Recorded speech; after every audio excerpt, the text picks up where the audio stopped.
sport à Chopeyamo, à Wonamoussadi, Douala. Et bien entendu, il était 9h moins. Il n'y a pas d'affluence, les gens sont à l'église, les gens ne sont pas là. Nous avons trouvé l'espace pratiquement vide. On s'est dit, oh, ok, puisqu'on a du travail, donc ça va nous permettre d'être un peu plus tranquille.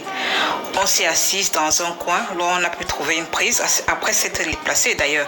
Donc forcément, les gérants qui étaient déjà là nous ont vus. On s'est installé, on s'est directement mis à travailler. Et lorsqu'on travaille, de temps en temps, on se lève, on se dit, mais c'est là où on voit des gens arriver et s'installer de nouveau aussi. Ils attendent on vient les servir, on vient s'occuper d'eux naturellement. Et nous, on se regarde, mais est-ce qu'on fait partie du décor? On continue à bosser de toute façon. Et quand on a terminé, il y avait un serveur qui a dû installer des gens en face de nous. C'est là où on l'a interpellé pour lui dire, mais nous sommes assis ici depuis plus d'une heure et personne n'est venu vers nous pour nous demander est-ce que vous avez besoin de quelque chose. C'est normal, nous ne sommes pas dans un parc, nous sommes dans un restaurant.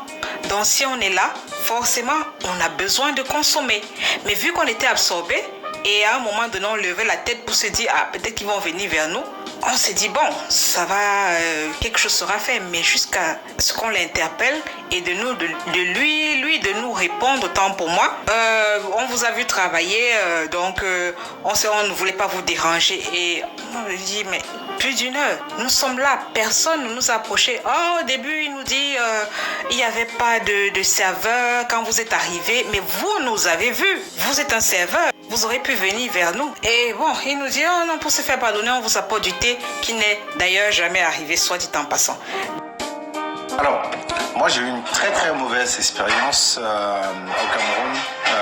Il s'agit d'un hôtel où je suis arrivé, c'était première ou ma deuxième fois au Cameroun, je ne me souviens plus exactement. Mais il s'avère que en fait, quand vous voyagez de la France, vous arrivez tard en Afrique. Le temps que vous mettez à l'aéroport pour récupérer vos bagages et tout ça, ça met long. Et on voyageait à 15h, je crois qu'on est arrivé aux alentours de 20h. Donc vous êtes très fatigué. Ensuite, on est sorti parce que le voyage, ça se prépare depuis le matin. Hein. On fait ses valises, on prépare tout, on arrive 2 heures en avance. Et le soir, on descend à l'aéroport de Douala exactement. C'est pas simple non plus l'aéroport. Mais ensuite, on arrive à l'hôtel qu'on a réservé et tout.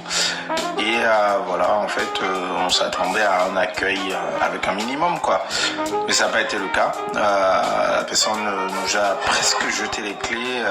C'est quoi votre chambre? On ne sait pas, on a réservé, on ne connaît pas le chambre. Ah, je ne sais pas qui vous avez réservé. La personne a commencé à chercher. La personne a commencé à dire oui, les wifi, ça ne marche pas ce soir.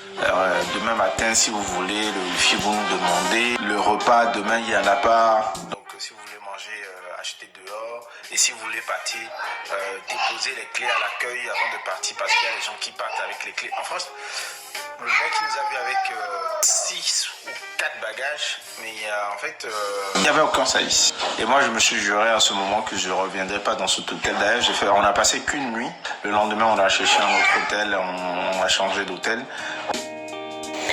Hello, moi c'est Yolande, je suis professionnelle du marketing, ça fait déjà 10 ans. Alors, si tu es en train de regarder cette vidéo, ça veut dire que tu es manager ou alors tu es un entrepreneur ou encore tu es responsable commercial ou marketing dans une entreprise et tu veux passer à l'étape supérieure parce que c'est de ça qu'il s'agit. J'accompagne les différentes personnes qui sont intéressées à passer à l'étape supérieure. Tu as probablement des clients et tu veux comprendre quelle stratégie pourrait être adaptée pour les entretenir ou encore tu cherches à acquérir des clients et tu veux savoir quel levier tu peux actionner pour pouvoir les atteindre.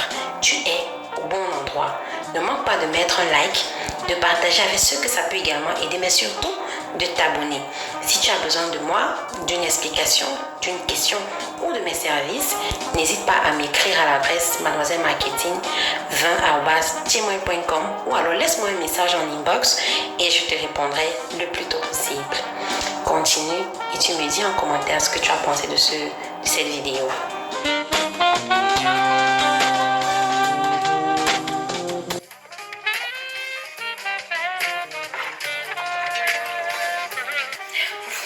Sûrement après les témoignages que vous venez d'écouter, comment se fait-il que ces entreprises n'ont pas pu satisfaire leurs clients? Qu'elles soient grandes ou petites, je vous explique tout dans cette vidéo. En réalité, qu'elles soient grandes ou petites, toutes les entreprises devraient se concentrer sur la même chose. Beaucoup d'entreprises fonctionnent encore à l'ancienne. Elles conçoivent un produit, elles le mettent sur le marché et elles en font la publicité. Elles attendent les clients. Full stop. Ce n'est pas de cette façon qu'on peut avoir de la longévité de nos jours. De nos jours, les choses sont différentes. Je vous illustre une situation. Imaginez que vous et moi, nous faisons les gâteaux pour les commercialiser. Imaginez que nos gâteaux ont la même forme, le même goût, les mêmes couleurs et la même taille. Qu'est-ce qui fera qu'un client vienne chez vous et pas chez moi? Ou encore l'inverse? Ce serait difficile, n'est-ce pas? Donc, à caractéristique égale, il est difficile de décider un client. Et donc, pour décider un client, il faudrait que l'un de nous ait des éléments autres. Et pour ça, il faudrait que cette personne puisse s'intéresser vraiment au client. Aujourd'hui, on ne considère plus la différenciation entre les clients en termes de catégories socio-professionnelles, données démographiques. Ce n'est plus suffisant pour définir la cible de nos jours.